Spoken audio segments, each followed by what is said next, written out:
Welcome to Group Talk, a monthly podcast conversation from the Small Group Network, focusing on topics relevant to small groups ministries. Whether you're in a church of 100 or 10,000, whether you are a volunteer or staff, we want to support, encourage, and equip you to lead well. So relax and listen to today's program. Welcome to Group Talk. Thanks so much for joining us. This is the continuation, part 2 of my conversation with Will Johnston on assumptions that we hold in groups ministry that are both true and false. So, Will, thanks so much for coming back for part 2 of this conversation. Thanks for having me, Carolyn. Well, we've talked about the first 5, and if you haven't heard those, I encourage you to go back and listen to that one. And today we're going to address the back 5, and these are in no particular order. They're just ones as we thought them through. So number 6 is this idea that everyone needs a coach. And by coach, we mean a lot of our structures have people that are responsible, whether they're staff or volunteers, that oversee a specific leader. So, Will, you think everyone needs a coach? Sort of. How's that for a committal answer for you? I think we all need someone who is investing in us, someone who's checking in on us, someone who's seeing how we're doing. I don't know that has to be like someone that the church has assigned to us. I think a coaching system is really helpful and can be very valuable, right? Like you've got new leaders that really do need a coach. They need regular check-ins. Here's something that Steve Gladen talks about a lot, right? Like coaching being kind of an as needed thing. Like, right. So where is the level of this leader and how much coaching do they need? If they've led a small group for 20 years, they don't need somebody with 3 years of experience leading a small group that I've just asked to be their coach to make sure they're leading their group well. Now that person, they might still check in a couple times a year, just see how things are going, all of that, serve as a resource for them if they do have, anything they want to talk to the church about or whatever. But the truth is having this sort of super organized, check-in monthly, text weekly or something like that. I just don't know that is absolutely necessary.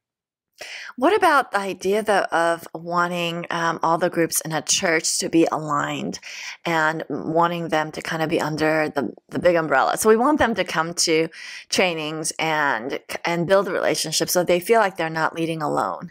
And even for an experienced coach, because small groups ministry, experienced leaders, because small groups ministry happens in the privacy of people's homes, the church may not be that aware of what that experienced leader is doing. So what about that kind of level of accountability or alignment? Oh, I'm glad you figured out how to make that work. I haven't. No, I mean, that's why I'm asking you. You're the expert. Yes. You are right about that. And in an ideal world, that would happen.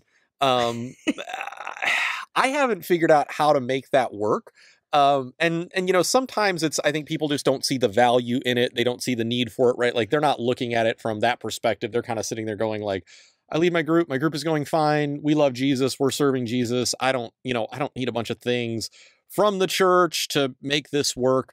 And sometimes they're right. And sometimes there are issues of pride or, sort of right. Something like that, where they just aren't willing to kind of submit and follow the leadership God has placed over the ministry that they're a part of. And that's obviously problematic. But the truth is those people aren't going to stop meeting because I tell them to, because they wouldn't talk to their coach. So I can try to force them to do it. But in my experience with those groups, they're going to keep going, right, regardless of what I do. And I'd rather about them than right. to have them go underground. And I think, it's true. Part of wisdom and shepherding is to know the sheep. Whether that's small group leaders or congregational members. And so if you know that you have someone who's resistant to that, then I think you just tread more gently. And what we do, we kind of do a little bit of a sneak attack, which is we just offer to pray for them. And who doesn't want to be prayed for, right? Right. So, and the check-in doesn't look so much how's it going? And, is there anything, problems we can solve? But more hey, we haven't heard from you in a while. What's going on that we can pray for you about? Mhm. And those actually do get some responses, or to try to advocate for the positive side of it. Of course, if someone complains about what's going on in the group, then we have to get involved. But Right. the idea of having a designated coach as part of the program, I think you're right that some will welcome it, and some will not. And then you kind of have to decide how much pressure we want to do, and maybe doing it through more positivity and offering rather than more Mhm. carrot, less stick might be a My better approach. my goal is to create something that people want to be a part of, Sure. rather than like try to force them to follow the system that for whatever reason is not appealing to them. Right. And actually, I have a young guy on our staff now, and he is overseeing technically on his list some really experienced and older people. And so I said, hey, the best approach might be, I'm new. Can you teach me some things about groups Yeah. that work for you? Mhm. And they've Mhm. responded really well to that. And That's he's cool. learning. So I'm Yeah. like, yeah, might as well take advantage of the experience we have. Yeah, absolutely. All right, so here's another one that it's been around a long time. Number 7, your senior pastor must be in a group for your group's ministry to be effective. I think you called it your senior pastor has to be in a group or your groups will suck. But I think we also can call this when your senior pastor isn't Rick Warren.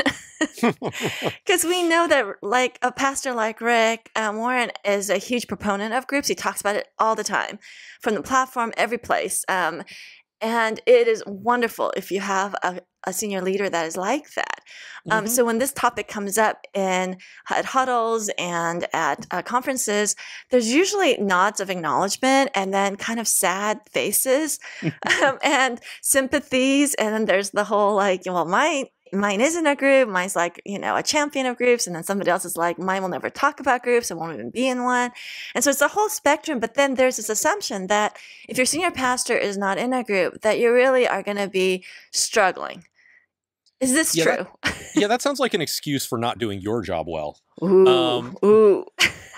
So, I mean, everybody with any sort of topic or issue or ministry or whatever, right? Like everybody's going to fall along a sliding scale of like they are completely resistant and to something to like they are the biggest champions of it, right? And then there's all those Right. places in the middle of like, well, they're sort of resistant, but they'll let you do it, or they're completely ambivalent, they're not for or against it, to like, oh, they sort of support it, to then of course all the way on the other end you've got somebody like a Rick Warren, right? So you've got your senior leaders they're gonna fall all along this spectrum. And so I've seen a few things come up with this. One is like somebody's serving in a church where those they've got a senior leader that's like really, really resistant. And I think the problem there comes in sometimes that folks in our positions are like, well, we're just going to do it anyway. And I think that I think that is actually like, that's problematic. Like, I don't think that's where God wants us to be, is like, I don't care what my senior leader says. I'm going to go ahead and do this. And I'm just going to keep fighting this and fighting this. I think it's fine to try to convince them to, to sort of tell Sure. stories, to try to get them on board. Like, that's part of your job. Right. But if you are in a situation where like, there's just total opposition, then you need to decide, has God called me to continue being here? Or do I feel like what's best is for me to continue to be here? Or do I need to go somewhere else where I can do what I feel like God is calling me to do? Mm. Rather than I'm just going to keep fighting and I'm going to kind of do it anyway. And I'm going to be at a church of 1,000 people. And we're going to have 2 groups because I'm just going to make them happen. I don't think that's healthy. But so if we're not talking about that, right? We've got like that side of the Right. spectrum. But then you've got kind of the rest of it, like, oh, well, okay, maybe they're not the biggest fans, but like, I kind of do this thing all the way up to, maybe they're for it, but they're not in a group themselves. The truth is, like, most of my ministry has happened where the lead pastor is not in a group.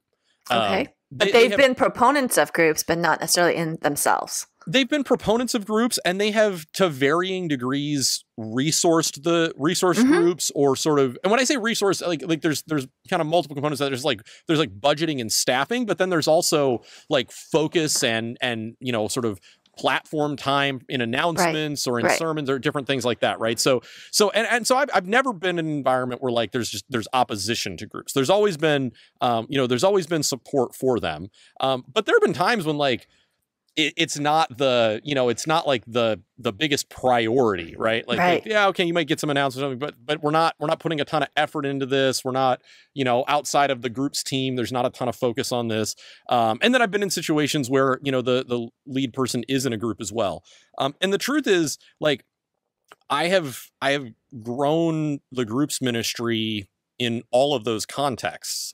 Now it's easier. Yes. When the lead pastor is fully bought in and fully on board and not just bought in as like, yes, this is a ministry we have and we want it and here's your budget, but like, I'm excited about this and I want to be a part of making it a reality. Right. Like, yeah, that's easier. You're going to get more growth. You're going to get faster growth, all of that. But I've been in situations where that's not the case. And I've had over 60% of people in groups. So maybe a good way to say it would be that having a senior leader in a group is an indicator of how much of a priority groups are in a church, but they're not going to be the litmus test to whether that's going to make it or not. Yeah, you're absolutely right. It's interesting. Okay, along with the senior leadership thing, there's also churches that mandate that their staff and their elders are all group leaders or are in a group or function as group coaches. And we've never actually mandated it on our church because, again, I wanted people to want to be in it. I wanted to make it attractive. They would hear stories and want to be part of it rather than I have to be in a group as part of my employment kind of thing. But at the same time, I've been envious of churches that have mandated it because you do get that buy-in because once they experience it in a healthy group, they're going to start talking about it and it's going to become more viral in how it spreads around as a culture in the church. So talk a little bit about that. What do you think about mandating participation? Yeah, I like you, I have mixed feelings about this. I mean, I don't really want reluctant group leaders. I know I'm not talking about the new group leader that's kind of nervous or they're doing it a little reluctantly because their group leader asked them or something like that. But yeah, I mean, I'm on staff and I've been forced to lead this group. And so I'm here is not exactly setting us up for success. And I've found too, sometimes, not always, but sometimes when that's sort of the attitude, like there's this like, let's try to make anything we can a group. Like the team meeting that I lead on Wednesdays for my, youth ministry team or, my worship team or whatever, like that's my group. And it's like, well, I mean, if it's actually functioning like a group, that cool. But half the time we're just slapping a label on something to okay, check a box. So that leads us really well to number 8, which is that you need to be a church of small groups versus a church with groups. And this terminology was popular in the late 1990s, early 2000s. There were books written on this. There's conferences promoting this. And I don't hear that lingo so much anymore, but I do think there is this distinction that some churches are churches with groups and some churches are churches of groups, and that still underlies some of our thinking. And you're right that there is, if you are a church or you've committed to being a church of groups, what you just talked about, Will, the temptation to start calling everything a small group becomes really prevalent. Yeah, it does. This is a tricky one. I mean, I would love in an ideal world for this to be the reality, right? Like that our church is sort of completely based around groups and around, building relationships with one another as, kind of as we serve together. Whether that's the elder team or the executive team or whatever. Even that kind of, I think sometimes gets a little problematic because so let's say your executive team is functioning as a group and let's say they're really functioning as a group. Like we didn't just slap the name on it. Mm-hmm. Well, does that mean that executive team isn't building significant relationships outside of it? Because I know what I've found sort of the sort of further I've gone in my leadership, like the more disconnected I can easily get if I'm not careful from people who actually walk in the doors, from small group leaders who are actually sitting in a living room leading a group. And so I would almost rather have, my executive pastor, who's my boss, is a small group leader, and that's not because we forced him to or something. I can't really force the man to do that, but I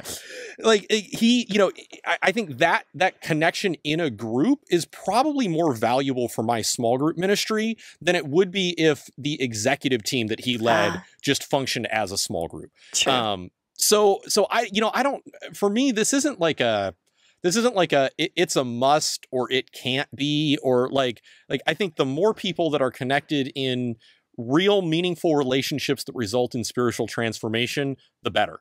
And exactly what that looks like, and whether we're a church of groups or a church with groups, really isn't the most important question. I do think it's a valuable question to ask, and it's a valuable perspective to sort of look at things from. But I'm not sure if it's like the litmus test in my mind of whether or not we're being as effective as we can in our small group ministry. And it's also internal language. So the small group team might know what that is. Maybe some of the executive staff might know what it is. But for the rank and file congregation, for the rank and file staff, it's really not going to matter whether we call it of or with. I mean, those are those differences. But the idea and the philosophy, and we know churches that are fully bought in and everything they run is through groups, and most discipleship happens in groups. So I think the philosophy of it, I've gotten looser and looser on this, where I kind of go, hey, if you are loving one another relationally, if you know things about one another's private life and you care about each other and you encourage and support one another, I'm now less logistically minded about checking off the boxes that they have prayed, they have scripture, they have, these things that would qualify. I'm less concerned about the qualification of the label and more concerned about really what's happening in those circles. And if it is happening there, then whether it's under my umbrella, small groups ministry, or under a care umbrella for support groups, or under missions, because mission teams go and become very close, and sometimes they continue along. So I think when we get less concerned about labeling something, I think we give it more freedom to actually be what it needs to be, which is a relational community that is helping one another grow to Christ-likeness. Now, I will say, I do think that the valuable lesson here is, though, that when you have a bunch of competing systems, you're probably less likely to be effective. Yes. So I think I think what, building a church of small groups, the book kind of did was it really helped to see, like, hey, whether or not you're a church of groups, like, if you've got 58 options for things people need to be involved in, you're probably not going to be super effective at many of them. And probably, unless there's a ton of intentionality, you're not actually providing the type of community and spiritual growth in those things that you're more likely to find in small groups. Yes, that's a good point. And one way to do that, if you look at more as a philosophical bent towards community. So say, a lot of churches have Sunday school classes or discipleship classes. You're writing some curricula for foundational discipleship classes, right? And I think there's definitely a movement towards using more tables and top discussions, more circles than rows, in order to transfer information and knowledge, but also recognizing that the knowledge is best acquired through relationship. Yeah. And so I've heard more and more of churches, and we've moved to that model as well, of making the more tabletop, small group type settings within the larger classroom setting. And that's been really effective, because that kind of jumpstarts the relational piece, which then can become more fully embodied in a small group form after the class is over. Yeah. So whichever terminology you like, I think it's good to keep in mind the of and with, and to keep moving towards a more inclusive and broader community. But now, we're no longer wearing those labels. We used to ask each other that years ago. Yeah. Are you of or with? And that would be how we'd identify our church systems. And now thinking back, this is how long I've been around. It's kind of funny. Yes. All right. And then here's number 9. We say anyone can lead a group. And yes, this one's a little touchy, because people definitely have opinions about this. Now, of course, we have a key value that we want a community for everyone. So we need group leaders. Right. So it comes out of kind of a need thing, and also recognizing that, you don't need a whole lot to love people and to facilitate a conversation. But then there's the pushback of, you need to know something. So what is both true and false about this statement? Oh gosh, I'm trying to decide how snarky to be about this one or not. I'm gonna reserve a little bit of snark to preserve relationship. How about that? That's very discerning of you. Maybe that's just a good small group leadership lesson too. Right. So there is a spectrum here where you've got a set of churches on one side that would say literally anybody can lead a group if you will open your home and press play on the curriculum.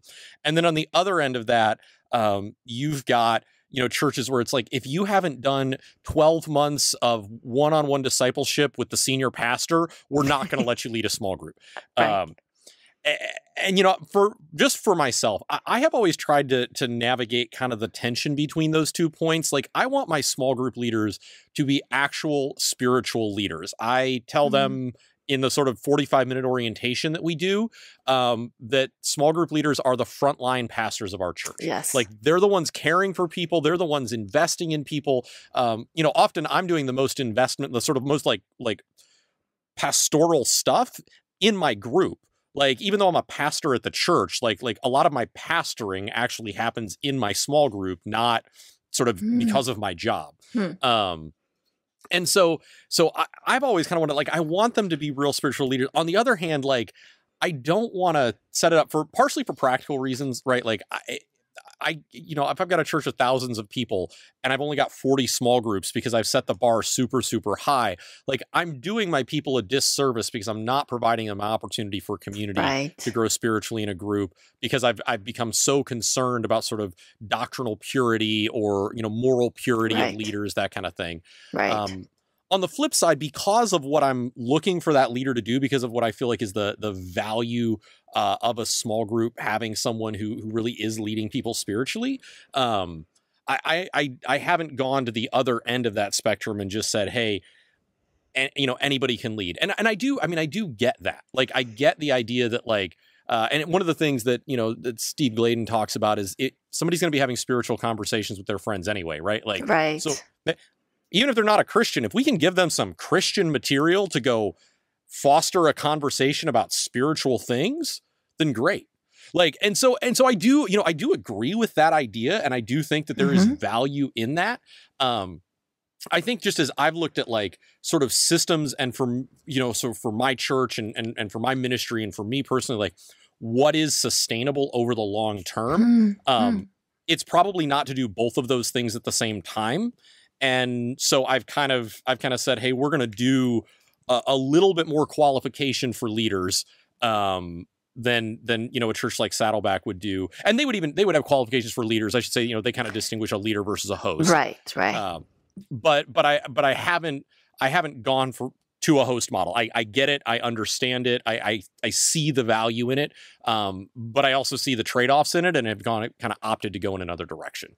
Yeah. And it is a spectrum. The other interesting point is that we're concerned about the theological purity, as we've said, or doctrinal consistency, right? So that's typically how we talk about whether anyone can lead or not lead. However, there's a whole other point. There's a whole psychological piece to this. Like, self-absorbed people, they can lead a group.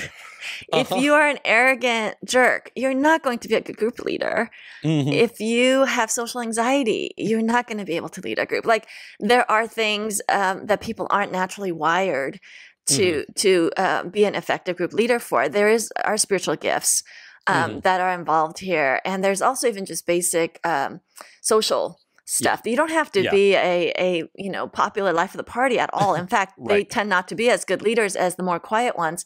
But there is a certain kind of type of personality and just an ease with themselves and where they're at with the Lord. And there's just things that you just meet them and oh, this is such a solid person. Or you meet them and you think this person puts everybody on edge. So I think those are some other qualifications that we may be looking for in a leader. Of course, in the model, a Saddleback's model with the host, you're inviting your friends. So you don't have to worry about the personality stuff because you already invite their friends. And also, as a caution, even as I say this, I'm thinking, well, there's lots of quirky personalities that make wonderful small group leaders and really effective ones. We have a number of them where I think, that's interesting, but they are so faithful and their group loves them. So they may not be my cup of tea, but there's a place. And if they have a heart and shepherding, and they have a prayer life where they care for those people, the social skills are less important, but they do need a certain threshold, I think, even beyond just the theological piece. And really the social skills isn't even the skills so much as it is the heart and the humility part. I think a lot of the other stuff, extrovert, introvert, that doesn't matter. Yeah. Whether they're a leader and, a CEO of a company or whether they're the custodian or whatever, that doesn't matter. I mean, none of the socioeconomic stuff matters, but there is just kind of the willingness to be open, and there's a heart willing to share, and a humility to want to learn together. Like there's some of those qualities I think that are necessary for if someone's going to lead a group. Yeah, no, you're absolutely right. I mean, there are people who you kind of meet and you think like, this person, they're a little awkward, or there's something a little different about them. Like, are they really going to make a good group leader? And sometimes the answer is no. Yes. But sometimes it just might be me. Like I might just find them a little awkward. Because you're a little, yes, I was going to say we're a little awkward, a little right. odd. or maybe there are other people like them out there, and they're gonna if they're in a group together, that's gonna work for them, and that's a good thing. Whereas that person might feel a little funny in a different group, and not that I don't like it when we try to segregate out. Here's the weird people. We don't want them. That's not the idea. But sometimes people just have something about their personality that it's going to be more difficult for them to engage in relationship with people, or they're going to need a certain kind of person. And so not every group leader has to be like me, think like me, act like me, talk like me. And that's a good thing. Make a terrible group ministry. If you had 200 Will. Oh gosh. Nobody would get cared for at all. We'd learn a lot of things, but nobody would get cared for. We'd be leading stuff. But this is the other thing that you and I have in common. You don't have the highest level of mercy gifts. Yeah, the whole fivefold ministry pastoring is actually not primarily where I fall. Right. But it's a good area of growth. All right, and then finally, as another bit of a sacred cow of sorts, the 10th assumption is that groups need to multiply or split. And this concept's been around for so many decades, and some might even say that this is what we see in the Acts Church modeled. They build, they go off, they build other churches, they just continue to plant and grow. And we want to reach more people, and we want to make more disciples. So that's a given. But is the best way to do that to have multiplications and splits? And the whole apprenticing thing that, honestly, I don't know how many people that actually works for, how many churches. I just have to confess it hasn't worked great for us. So is systemizing this group splitting or apprenticing or kind of forcing this, or I call it planting because it seems nicer than splitting. And I refuse to use the word birthing because really nobody should ever use that word if you've actually had a child. Well, we've got our touch groups ministry where we birth new small groups. So. Oh my gosh. I know, thank God that one's been retired mostly. But we're going to get emails on this. And they'd be like, what's what we call our stuff? Well, change it. That's my advice. Some free consulting there. So how critical is it that we have groups multiply or split? I think we always need to have a strategy for growth, both numerically and growth spiritually. I think when we try to systematize, this is exactly what that has to look like and the way your group has to function, that's where we get into a little bit of just sort of unhealthy dynamics of just the realities of the way people work and the way that groups work, kind of the sociology of it, just doesn't maybe jive quite as much. So I do one of the things that I talk about in this new leader orientation, and I mean, literally it's 45 minutes long. And I talk about the importance of identifying and developing a potential leader. Right. we do a 5-week like leadership development group for new small group leaders, or for existing small group leaders that want to be a part of it. And one of the weeks in there is the whole week is dedicated to identifying and developing potential leaders. So I do think this is like there's something important about that. Like there's something about kind of discipleship that is going to be causing us to say, who else can be investing in people, right? Like, am I making disciples, or am I making disciple makers? And so I think theologically and practically, those are important things to think about and consider. But I think to then translate into the idea that like a group has to split, has to plant a new group, isn't necessarily a good thing. I've seen it work really well, but usually that's when the leader was like super on board. It was like, I've never seen it work really well in like a system-wide context, but in individual groups, like I've seen a leader take a group and grow it to 5 groups over the course of a couple years through very intentional leadership development. We made that small group leader one of our campus pastors. Makes sense. Unsurprising, right? So yeah, I mean, I think that kind of intentionality is important. I think if not, we're doing a disservice to our people. We're doing a disservice to the kingdom. But for instance, I've got groups where like there's 8 people in this group or something, and these people really all are serving in ministry in very meaningful ways outside of this group. And this group provides a place of community and support for them. They're leaders, but there may not be small group leaders, but they are leaders. They are kingdom workers in significant ways. It might be okay if they don't let a bunch of new people in, or if they don't like multiply that group out into be 2 groups or something like that. Like, so I just think we need to evaluate kind of the situation of any individual group and continue to encourage people to grow themselves and to invest in others, and encourage them to then invest in others. But I have yet to find a perfect system that sort of accounts for the sociology of people want to actually have friends for longer than 12 months and the, sort of growth mindset of the kingdom. Yeah, I love that. It depends, a lot on having the thought behind, in your training to say this, we want to grow the kingdom and have that be a value that they understand from the beginning. But at the same time, understanding that it takes a long time in our culture to build trust and build relationships. And people are so disconnected more now than ever. And so by the time they get to a place where they're really actually sharing what's finally on their heart, and then to then say, okay, we're now splitting, I think the sociologically and psychologically, it makes even less sense now than it did before. But unless they're naturally gifted with this gifts of, apostleship or with that kind of mindset, a missional mindset, I think to force it is probably more damaging over the haul. And so I'm with you on that one. And as it turns out, you and I agree a lot on these. I thought we were going to have that's why we're friends. This is my view. Ignorance enjoys company. That's right. That's right. But thank you so much for having this conversation with me, Will. And I hope it was helpful to our listeners. Is there any final thoughts you'd like to share? Oh man, I would just say that I love groups ministry. I really love getting the chance to talk with you and with so many others who are out there doing this. So keep asking questions, keep exploring. None of us have it all figured out, no matter how long we've been doing this thing. So I'm just glad that we're in this together. Aw, thanks, Will. And Will's part of the small group network Huddle in Southern California, but he's also active on our Facebook page. So feel free to ask questions of him or of me on that Facebook page, and you can challenge us. Maybe there's other assumptions that we didn't address. Maybe we'll do like a whole second one next year with 10 other ones.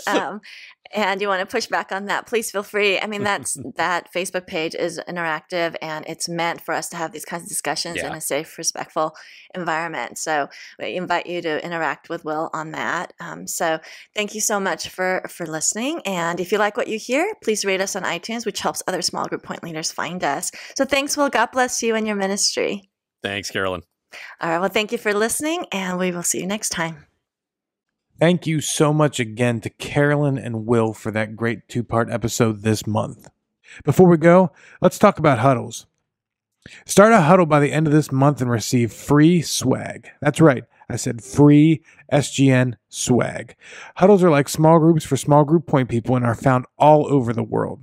The purpose of huddles is to connect small group point people together a few times a year to build relationships, to find encouragement, and to share ideas and resources. Upon registering for your huddle online, we will mail you official SGN swag, and one of our leaders will follow up with you to provide all the support you need. To get started, visit smallgroupnetwork.com/huddles. Again, that's smallgroupnetwork.com/huddles. Thank you so much, and we'll see you next month. Thank you for listening to Group Talk. We invite you to subscribe to the podcast through iTunes and get new episodes downloaded automatically. Also, if you enjoy this program, please take a few minutes to give us a positive rating on iTunes so that other small group point people can find us more easily. We encourage you to visit our website at smallgroupnetwork.com to access our library of free resources, connect to a huddle with other small group ministry leaders in your area, read our blog articles, or join us on our Facebook group. Don't forget to use the hashtag SGNet when engaging with your social media channels. Thank you for your support.